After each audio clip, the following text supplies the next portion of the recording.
Thirikari ya kaunti ya Naikuru ni yukirirwo na njira nene ni aikari a matura maria mari gicigo-ini kia umbunge gia Kuresoi ya rugongo magiteta gutiganirio hoka ni tabarira cia uthii wa nambere. Aikari aya nimaugite mathurire gavana Kinyanjui ta mutongoria wa kaunti ino niguo kuhingia ciraniro iria erire aikari aya no gukinyaniria na riu gicigo giki gikoretwo githutukanitio kwa ihinda iraya. We have been marginalized from the start of devolved government. And as informed citizen, we intend to make it right this time round. Aikari aya nimaugite nimegwiciria keri niguo methurire mutongoria uria ukumarehera uthii wa nambere githurano-ini kinene giukite. As we speak, the sitting DG is from Kuresoi South.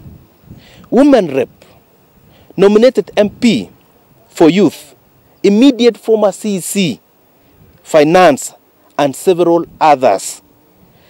It's time we get our rightful share.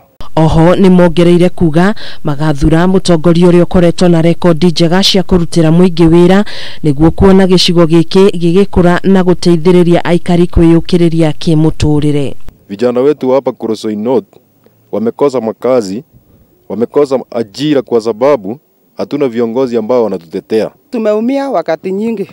For more than 10 years tumeumia. And for this time round tukiwa bottom up tunataka deputy governor akuje Kuresoi North. And I'm demanding, not even requesting, I'm demanding.